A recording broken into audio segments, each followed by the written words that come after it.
To start off the summit, we have a real trailblazer. And you have to be a trailblazer to get to the top of any mountain, any summit. So Mark Yusko is going to start us off today, and he's the CEO of Morgan Creek Capital Management. And the topic that Mark is going to be covering is King Dollar could be dethroned. How close are we to a Bretton Woods moment? Welcome to the summit, Mark. Thank you so much for taking time out of your day to be with us. Thanks, Dale. Thanks for having me. Hey, Steve, how's everybody doing? Hey, Mark. I'm good. How have you been? Nice to see you here. Great to have you.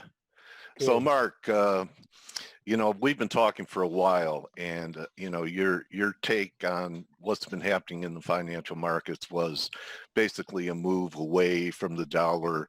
I know you've been very constructive on Asia. You're a China bull. So, what a great topic. In fact, what was the year, Mark, of Bretton Woods? What year was that? 44, right? 1944. 1944, and when we came off it. During Nixon. August, if I remember right, August of 71. 1971, yeah. Yeah, I think it was August. Okay, so you know what? I was a freshman in college. That's how long ago it was. And, I had no idea that we had come off, any kind of metal standard. And I do remember, though, there were these buttons called WIN, Whip Inflation Now. You're younger than me. Do you remember that era at all, Mark? Absolutely. I'm not that much younger. So I'm younger, but not that. Yeah, I know. So, who isn't? And so this is going to be a great topic because, there's been a lot of talk about, and I'm sure the world's looking at what we're doing in this rescue package of, because we are the reserve currency, having the advantage of being able to print trillions and come up with trillions for this and that. It's almost real money now. And I'm sure there are many people saying, well, do we want to hold this kind of paper? So without further ado, Mark, why don't you tell us what you're thinking in here about the possibility of another Bretton Woods moment? All right, sounds good. Do you guys want me to use video or just audio? Well, absolutely, Mark. It's our pleasure if you want to share your camera. Absolutely. Yeah. It's just, I think you guys have to. Yeah. My mistake. That's my mistake. There you go. I'm perfectly happy for no one to see. There you go. Sorry, my mistake. Okay. Face. But all right. All right. There's Mark. There you go. Nice to see you. Good morning, everybody. Good morning. All right. So what I'm going to try to do, and I'm not sure if this is going to work, but let's see. I'm going to try to share screen. Beautiful. Oh, look at you that. Got it. It did work. Beautiful. Right. So what I'm going to do is I'm going to go through some slides that kind of lay the groundwork for the conversation, and then we can take questions as you guys have them. But I like these quotes on just doing this generally, right? Making predictions is hard, especially about the future. Financial markets are generally unpredictable. And so to actually predict makes less sense than going through scenarios. And I thought you guys were doing a good job of that before we started here, talking about different scenarios and looking at the way the market might react. One thing that I really try to focus on generally is this idea that markets are in a constant state of uncertainty and flux, and you make your money by discounting the obvious and betting on the unexpected, so betting on surprises. And then Lao Tzu, I think, is my favorite. Those who have knowledge don't predict. Those who predict don't have knowledge. So we'll see which ones you guys think I am as we get going here. So when we think about this idea of global reserve currencies, for many, many years, right, for hundreds of years, that global reserve currency was created or given to the country with the best navy, the fastest ships. And you go all the way back to Portugal. I mean, who would think that Portugal had the world reserve currency? But they had the tallest trees, therefore they had the fastest ships. And then they got taken over by Spain, so they had the tallest trees, fastest ships. Then the Netherlands took over, then France, then the UK got the steamship, and they became the most powerful until America got nuclear power and the nuclear subs and aircraft carriers and all that good stuff. So here we are today. And what I love about this chart is it says in 2030, which is actually only a decade away, the U.S. loses world reserve currency status, and we end up with this global, and I think it's interesting that it goes global, and we'll get to why I think part of that will be about Bitcoin, and we'll get to that here in a little bit. So if you think about money, when we think about trading money, one of the things that's interesting is if you put all the money into perspective, all the money in the world, 86 trillion, again with a T, then you got physical money, about 31 trillion. And then gold at 8 trillion. Now, this is interesting. Gold actually is the biggest currency. Now, not all of that 8 trillion is monetary. It's probably about 2 trillion. And, the U.S. dollar is only about 1.5 trillion. So even though people think of the dollar as being king, it's really gold when it comes to currencies. Now, king dollar does have the highest exchange traded volume in terms of the amount of money that's held in reserves around the world. But what's interesting on the right-hand side is the renminbi now is part of the IMF SDR. And that's really important when people think about, global supremacy and who's going to win in terms of this global currency regime that we're in. So I talk about these surprises, and one of my surprises was that, despite the fact that the Fed kept calling it not QE, now they are calling it QE again, and they've bought more in the past 4 weeks than they did in all of QE1. The problem is that interest rates that everybody thinks have to go back up keep going down. Now, why do they keep going down? It's the chart on the left that talks about this chart of truth or line of truth, that every time interest rates in the U.S. get to this line of truth that's been declining for 30 years, we have a breakdown. And that happened back in 2018.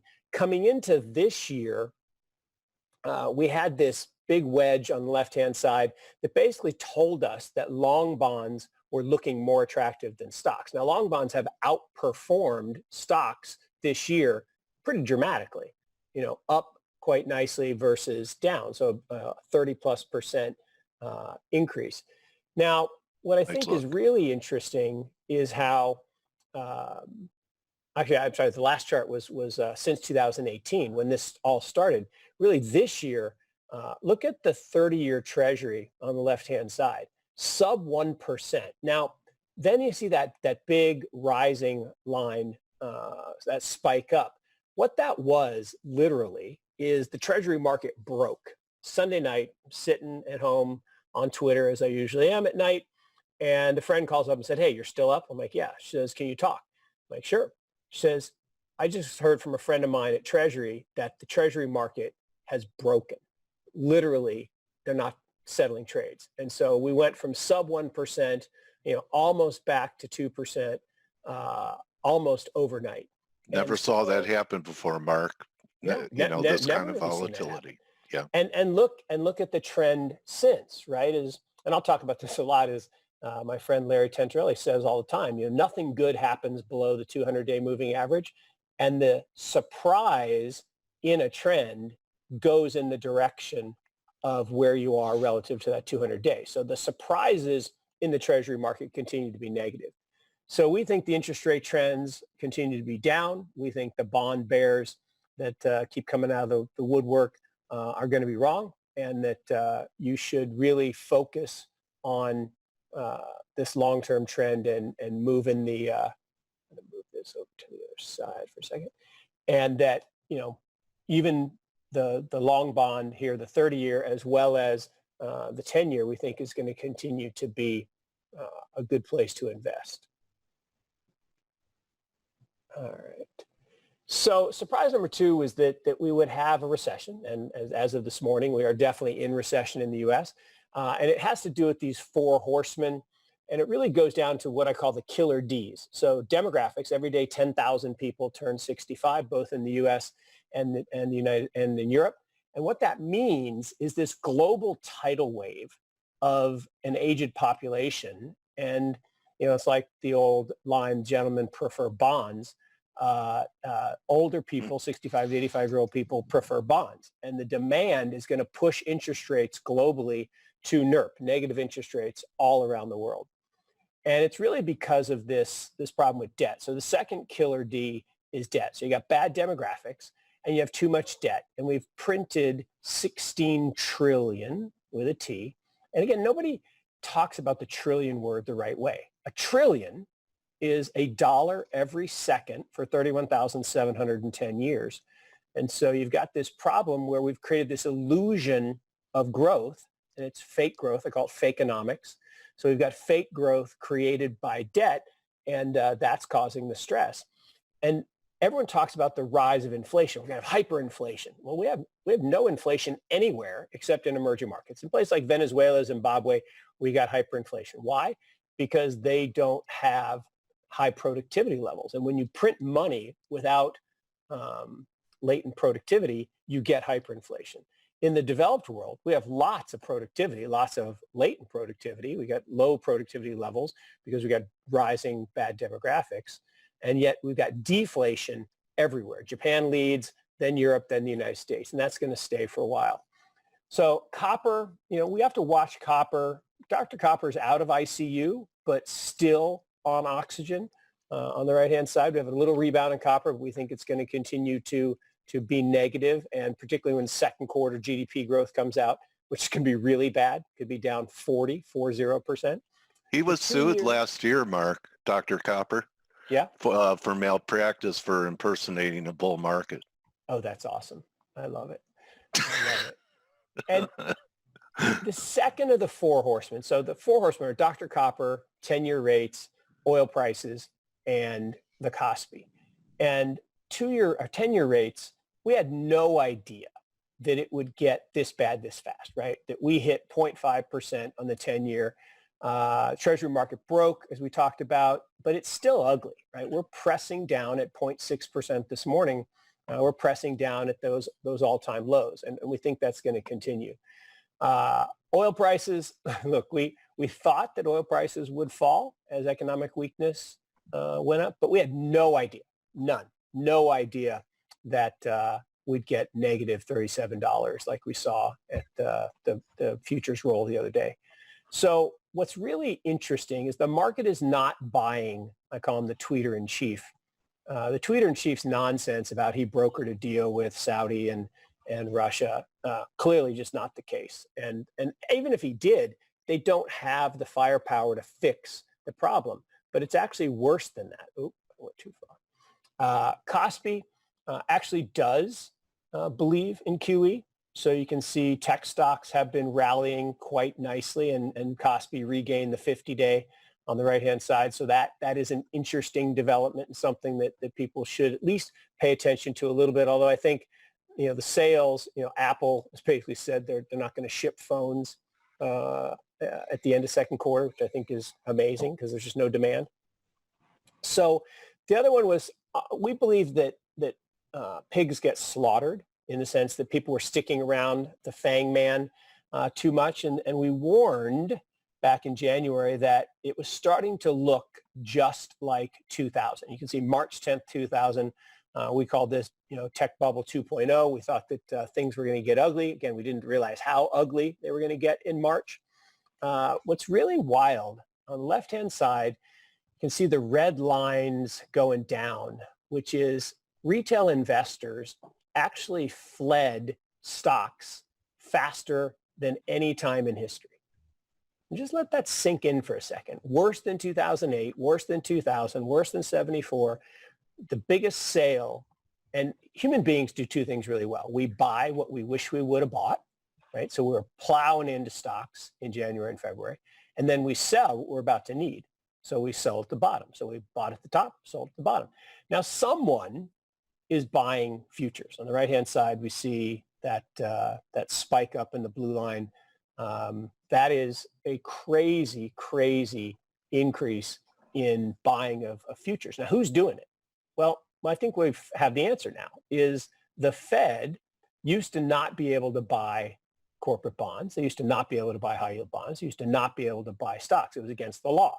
Well, how did they get around it? Well, they've set up these special purpose vehicles with Treasury. The Treasury issues bonds, and they buy the bonds, and then Treasury does the dirty work. So I think we're seeing this futures volume driving the big cap stocks, which is why we're getting so much concentration in FANG, and you're not getting any follow through in the rest of the market, which is kind of scary. So everything's fine, right? So Mark, do you believe you are a believer in a plunge protection team, and this is how they're executing? Absolutely. The plunge protection team is fact, right? It's not conspiracy theory. It's fact. It was created first quarter of 1988.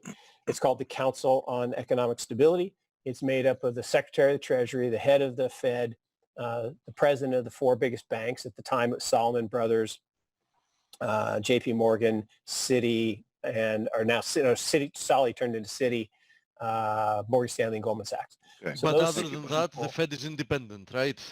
Oh, of course it's independent. Of course it's independent. And you can see that in the jawboning reaction. Although it's never been independent. It's interesting. Everyone says, oh, Trump's the first one to pick on his Federal Reserve chairman and make him do what he wanted. No, Nixon did it, and Johnson did it, and everybody did it. Yeah. So you just have to be old enough, again, like us, Dale, to have seen the history. So what I think is really interesting and scary at the same time is these 5 stocks, right? Facebook, Amazon, Apple, Microsoft, and Google are now the majority of the market. In fact, it really should be renamed the Fab 5 or the S&P 5.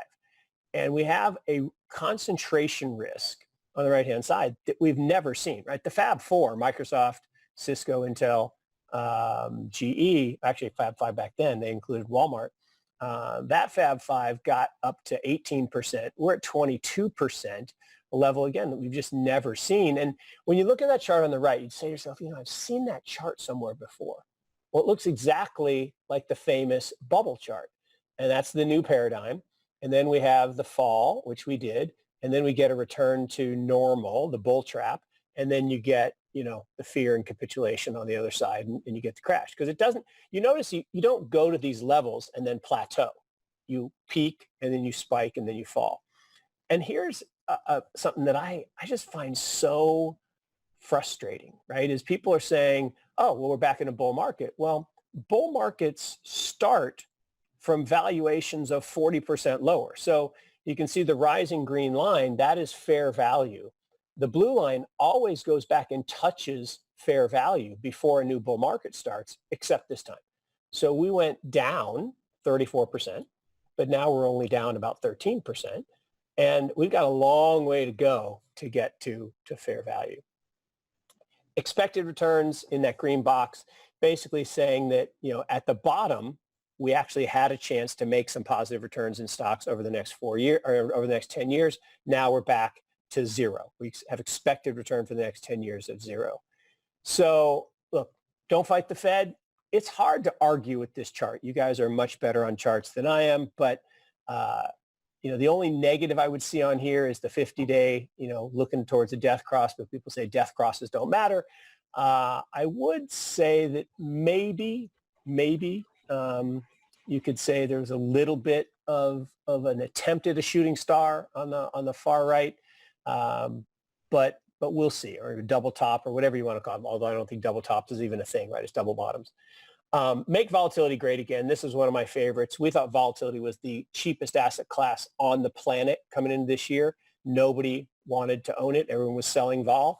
And this is a really important chart. Now, people think I'm crazy when I start talking about this stuff, but this is a guy, W.D. Gann. He was a forecaster and trader back at the turn of the century. And he had found this book by Samuel Benner that Benner wrote in 1860s about commodity trading. And Benner laid out the chart on the bottom, basically predicting every market peak and market trough for the next 150 years. Now, this was done, remember, in the 1800s, published in 1901.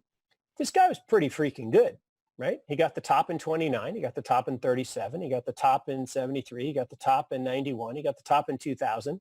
And he was saying that 2018 was the next top, and that now this year, 2020, would be a panic year. One might argue that we had some panic. And what's really interesting is he says you also have to watch for these lunar days around March 21st, June 22nd, September 22nd, December 22nd. The big change off the bottom was literally on March 23rd. right near March 21st. So really interesting how patterns repeat, and it's because human beings are driven by these cycles. We have one coming up, Mark, I believe early May, a yes. supermoon. Yep, exactly. First week of May. Well, here's a crazy stat. You guys will love this.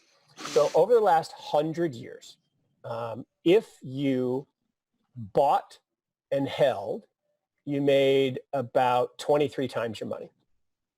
But if you bought the new moon and sold the full moon, so you're only invested half the time, you're invested for 2 weeks out of every month, you actually made 14 times more. Not 14% more, but 14x more. Pretty interesting. So volatility was really, really compressed coming into this year. In fact, it reached levels of contraction that we had never seen in history. Anytime you're using words like never and ever, it's usually pretty bad. And there was no volatility anywhere. And we said, look, when there's no volatility anywhere, when it arises, it will get ugly. And what was really concerning, and you guys, again, follow this more than I do, but if you look on the right-hand side, the futures market in VIX, in volatility, really was worried about this election. So you can see the volatility was really low on the front month, but out 10, 11 months, it was all the way at 20 back in January. So the fact that we went to 80 something, all right, and we had a record volatility smash, right? 23 days, plus or minus 3% over the past 7 weeks. Now it's so funny. Everybody's looking at the green lines. You can see the green lines. Everybody's saying, oh, well, this is a bottom because the last 2 times we had that kind of volatility in October 32 and November 08, we had big equity rallies. Well, why are they ignoring the 2 red lines on the far left? That seems odd to me because that was in 29 and 30. And I'll argue we're right in the middle of 1930 and it's about to get really ugly. So Mark, can I just interject for a second? Before the coronavirus, we were already in a manufacturing recession. And people seem to forget that, right?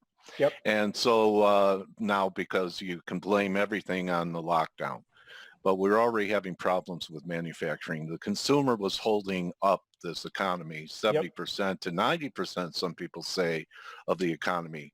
How can the consumer recover from this? Well, I mean, they can't. That's what I thought. Well, they can't, right? Now, what's interesting is some of them can, right? Those of us on a salary, okay, we can. Now, even we on a salary aren't spending as much as we were because, we can't go out to eat as much or ever at all. Or want to go. And the want is going to be, but even the want is going to be a problem. So a friend of mine's in the restaurant biz, and he was just informed by the governor that when he's allowed to reopen, I think in 3 weeks, 2 weeks maybe, he's only allowed to have 25% of capacity. Yeah. And then it phases to 50 and then 75, but he's not going to get back to full capacity for a very long time. Now, the problem is at 25% of capacity, he's done, right? He'll be out of business. And that's going to be true of many, many restaurants.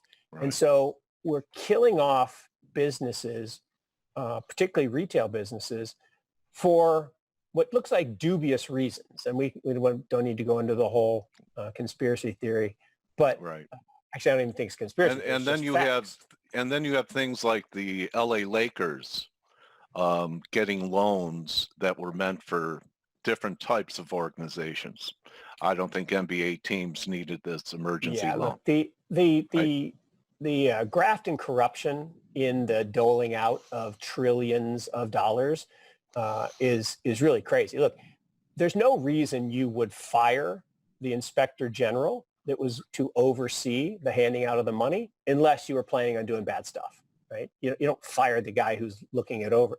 So bad stuff's going to happen. It's already happening, and we're seeing that.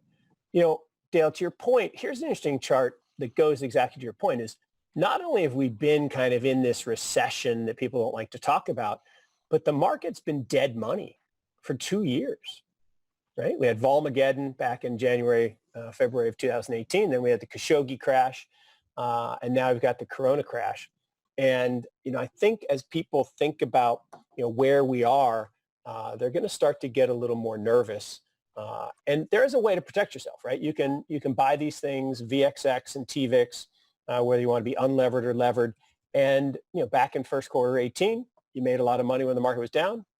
Fourth quarter 2018, you made a lot of money when the market went down. But this time, it was unbelievable, right? VXX up 360%, with the S&P down 30, and TVIX up 1,450%. Now, I wouldn't buy them here, which I wanted to talk about. It's not quite time to reload VXX and TVIX, but the risk reward is rising every day. And that little doji yesterday is kind of got me maybe starting to be interested. I'd love to see a nice hammer here, but at least there's some chance that the risk reward is getting better to buy VIX. So let's get back to currencies. Look, wars have no winners. Currency wars are a bad idea. Now, the dollar, back to Steve's point, since 1971 has been in secular decline. We went off the gold standard, went on the oil standard, de facto oil standard. We cut a deal with Saudi and said, we'll protect you as long as you price all global oil transactions in dollars. So we went off the gold standard, onto the oil standard, because you have to be backed by something in order to be global world reserve currency. Now, the problem is that everyone wants to believe that the dollar is going to be strong. Now, it's only strong because the other big currencies are getting destroyed. So, Lagarde has picked up right where, Draghi, whatever it takes, has done. And so she's now destroyed the euro even more. Kuroda-san, right, he just laughs about it, right? He only has one job, which is to weaken the yen. So he presses control print every single day. So back to this issue of where are the currencies. Again, look at the renminbi quietly sneaking up on the Eurozone and eventually going to overtake the dollar, I think, for one of global reserve currencies. So we're in a currency war. That's a bad thing.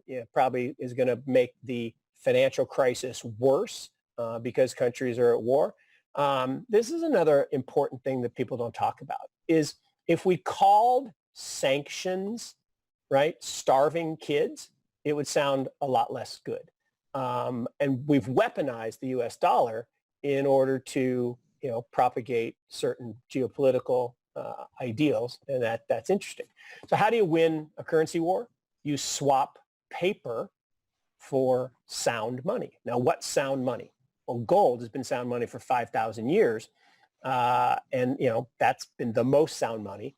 But I'll argue Bitcoin as digital gold is going to be for the next 5,000 years. But you can see Russia and China have been accumulating gold and giving us back our paper, and that's how you win the war. So WEF said that digital currencies could end the global currency wars. And I hate to quote Ricky Bobby, but if you ain't first, you're last. So whoever is first in creating a digital currency is going to win this war, and it's going to be China. So fundamentals are good for this secular dollar downtrend. Elliott Wave says that dollar's going lower. But look, there are a lot of people on the other side. So Fidelity is on the side of the dollar being weaker, and I didn't draw the triangle on the right-hand side, but that's not a great pattern. Although you could say if it broke out over 103, that would be a good upside. But there are people that think this is the biggest cup and handle in a long time. So I could be convinced that if the dollar DXY could break above 103, that could be interesting. Oil, all shale that ends shale. Look, Saudi Arabia declared war on U.S. oil on March 7th. And how did they do that? They basically said, we're going to force you to stop this madness. So the U.S. shale business had been pouring money into the ground and taking out oil. Now, they were losing their ass. They lost over $650 billion wasted, gone, negative free cash flow. And now the government wants to buy oil companies. That's even stupider. So here's what Saudi did. Saudi said, look, we're going to increase production by 2 million barrels a day because Russia's not complying with the cuts. And after they got their IPO off, Mark. Of course, because they're trying to defend it.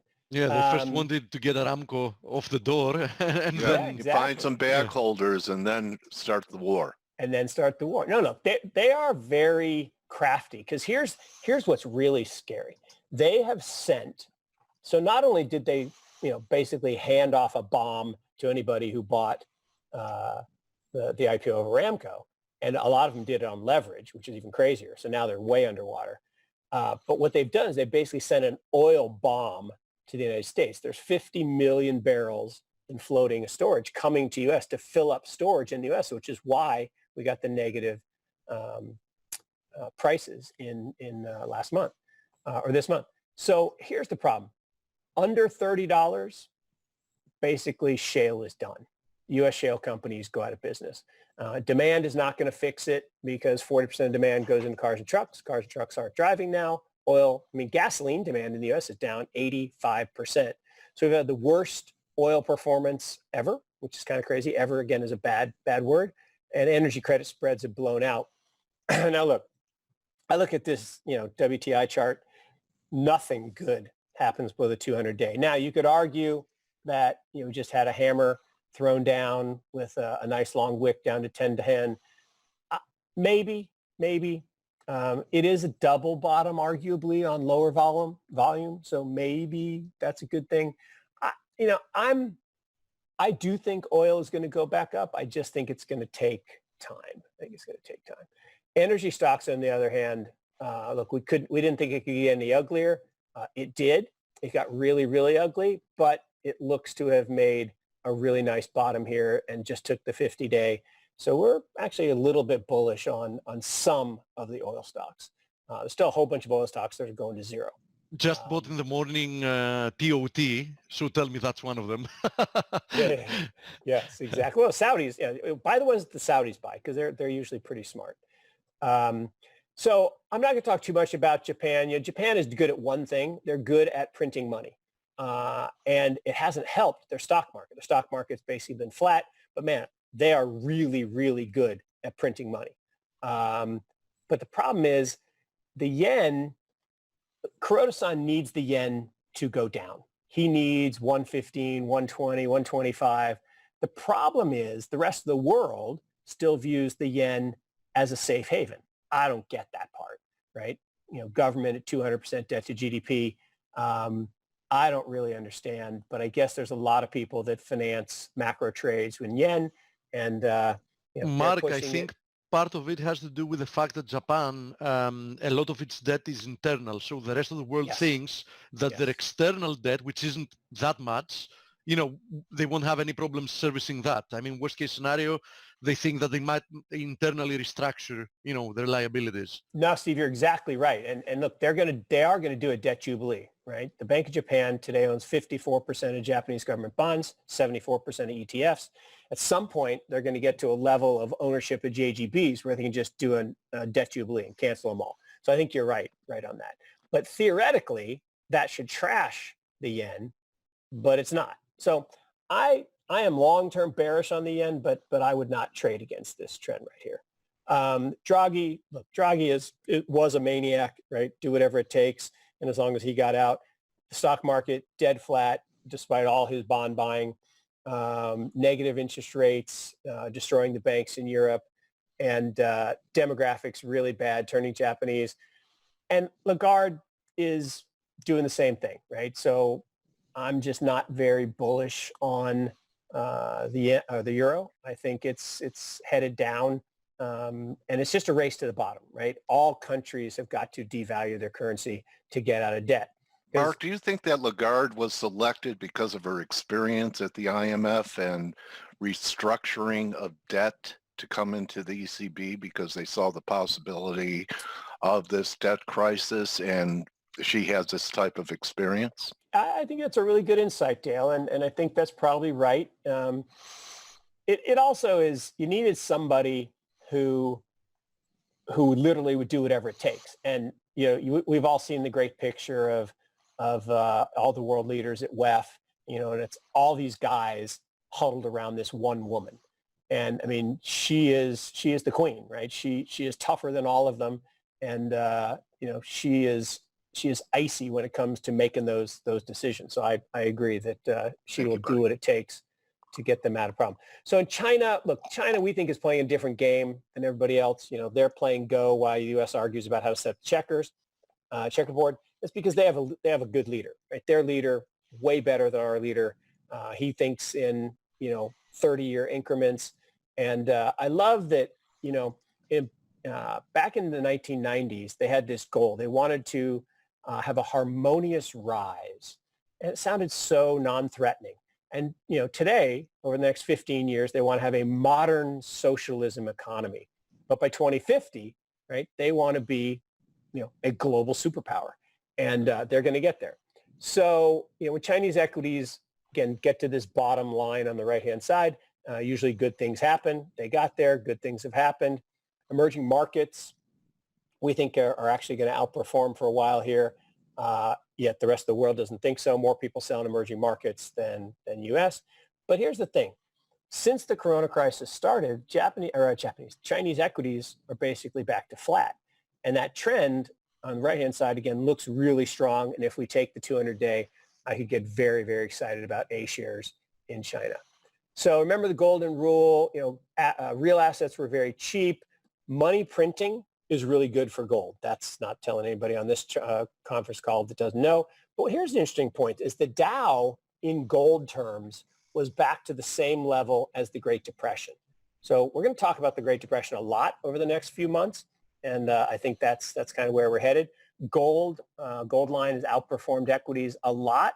And when gold and bonds outperform equities, usually forward equity returns are low. So all this talk about forward equity returns being high, I don't know what they're looking at. So mining stocks are even better. We love the mining stocks, GDX and GDXJ. And again, those. Yeah, we were talking about this breakout, Mark, and I was always taught that the share should lead the underlying commodity, and they're doing this for the first time in a while. Yep. And you guys were talking before I came on about why Bitcoin went down in March and whether it was correlated. And why did gold stocks go down in March? Look, in a liquidation, not a normal bear market, but a true liquidation where margin calls are happening and people are being forced to sell. You don't get to sell what you want to sell. You sell what you have to sell. And that's why everything correlated short term to the downside. So now let's get to Bitcoin. So we're in what I call the fiat fiasco. So it started in 1971 when Nixon took us off the gold standard.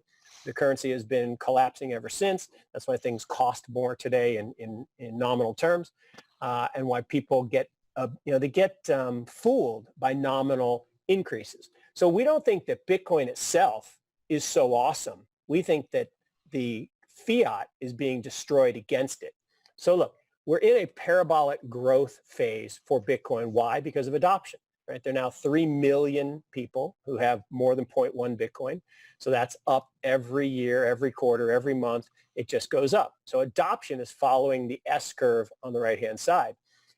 A parabolic nonlinear regression model predicted, and this was from 2014, predicted that we'd hit $10,000 in 2017 and $100,000 in 2021. We did hit $10,000 in 2017, and we will hit $100,000 in 2021. Why? This is really important. This is called stock to flow. Scarce assets outperform everything else. Gold is the scarcest asset until Bitcoin. As of 2 weeks from now, Bitcoin will become the scarcest asset in the world, meaning the halving. Its flow, because of the halving, its flow will be lower than the incremental flow of gold onto the stock of existing gold. So Bitcoin becomes a better version of gold. It becomes digital gold. And so it tells us it's on a path. Now, if you overlay the stock to flow model on this parabolic regression, look what you get. You get $100,000 in mid-2021. Pretty interesting. So from a statistical, and unfortunately I didn't update this morning, I should have, but we were at 7,300 a couple days ago. We needed to get past the 200-day at 8,000. We zoomed right through that this morning. We're at, I think, 8,150 or 8,200. So the fact that we have broken the 200-day from the bottom with authority, I think we are back in a bull market. And look, I think prices could get really, really positive, really, really quickly. So Steve, to your question about diversification, why it matters. Look, if you look at the correlation of Bitcoin to stocks and bonds, it's 0.15. It's the lowest correlation asset. And that's not over a week or a day, but over long periods of time, over the past 5-6 years. And if you added 1%, okay, so if you took a 60-40 portfolio and added 1%, your return goes up by about 30%. Your volatility stays the same, so your Sharpe ratio goes up. If you add 5% over the last 5 years, 5% Bitcoin, just take 2.5 points from stocks, 2.5 points from bonds, you actually doubled your return. That's pretty incredible. And it's because of this non-correlation. So there's no question that on Black Thursday back in March, everybody was forced to liquidate their Bitcoin just like their gold, just like their gold miners. But going forward, we think that low correlation will come back and continue. So that's all I got. And we have a few questions. Yeah, Mark, first of all, since you finished up with Bitcoin, I don't want to give you some of the counter arguments. I have to tell you, though, that I'm so desperate with the fiat system that we currently have that, I can't exclude any possibility. I mean, cryptocurrencies might actually work. I've asked you in person, so I can now ask you on the webinar. We would love to have you on a live debate with Peter Schiff because love it. You have more or less the same ideas about the economy and you see the same type of problems. The main difference being how the two of you see the future unfolding having to do with the monetary system. I mean, he believes we're going to go back to the gold standard. You believe that we're going to evolve to, some type of a cryptocurrency system. So Bitcoin standard. Backed by gold, maybe. Absolutely. Maybe backed by gold. And here's the crazy thing. I would love to do it and happy to do it anytime. I think Peter's a good guy. I don't have any ill will or animosity towards him. I think he's wrong about Bitcoin. I think he's been wrong for a long time. And yet, to your point, we're really not that different on most of our other beliefs. So I would love to have that conversation and happy to do it anytime. I know he's going to be on later in the webinar, but if you want to, pull us both together back at some point, I'm happy to do it. Okay. I'd like to ask this one question from someone who's been following you for a long time, Mark. He goes, "Hi, Mark. I'm an astute follower of your writings and webinars for years, and I had one question that I wanted to ask. You and others have referred to the next recession possibly being severe enough to take us into a Hooverville-type depression, but there were some specific factors that propagated the depression, namely poor fiscal monetary choices by the government at that time. We are not seeing that today. The Fed and Congress have been incredibly stimulative past few months. Doesn't this limit the probability of a longer lasting slowdown like we had in the 30s? If the dollar weakens enough, that should stabilize growth. No? Look, it's a really important point, and it is true that there have been some things that the government has done that I would argue are antithetical to the 1930s. Unfortunately, I think they've actually done some things that are very, very similar to the 1930s and could exacerbate the problem and make what is a garden variety recession into, as Nouriel likes to call it, the Greater Depression. So I won't argue that the monetary response has been large, but the monetary response was actually reasonably large in the 1930s. They cut interest rates to zero. They started QE. QE was actually invented in the 1930s. It didn't start 10 years ago. So QE, they tried it. Then in 1937, at the depths of the Depression, or towards the end of the Depression, they tried to go off, at the depths of the Depression, they tried to go off QE and tried to raise interest rates from 0 to 25 like we basis did when points. we were doing QT for a while? Exactly. And they crashed the economy even more. So the other thing that we're doing is this stance on immigration, same as in the 1930s. And then finally, the tariffs, right? The Hawley-Smoot tariff bill was what really plunged us into the depths of darkness. Now, on the fiscal side, they pulled out the bazooka and they put some money that theoretically should be, stimulative. But the problem is, at least at first blush, a lot of that money isn't going to good places. It's going to the wealthy, and the wealthy don't put the money back into the economy. They don't spend it. They save it. They invest it. So that doesn't help. You look at velocity of money. If you look at Lacey Hunt's work Yes. from Hoisington.com, velocity of money keeps contracting.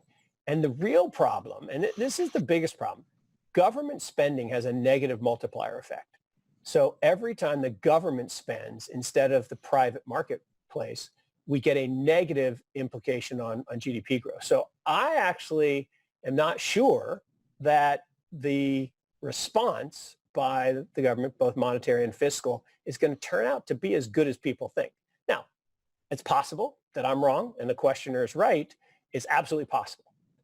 I just think it's not probable because of all the other bad leadership decisions like tariffs. And let's just look at global trade. Global trade is collapsing, absolutely collapsing. And this response to coronavirus, now we didn't even get into the whole thing of, look, the cure for coronavirus is way worse than the disease.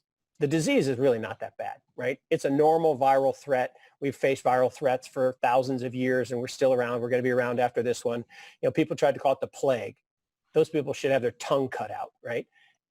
The plague killed 42% of the population of the world, 42%. Okay, then they say, well, it's like the Spanish flu. No, Spanish flu killed 3%.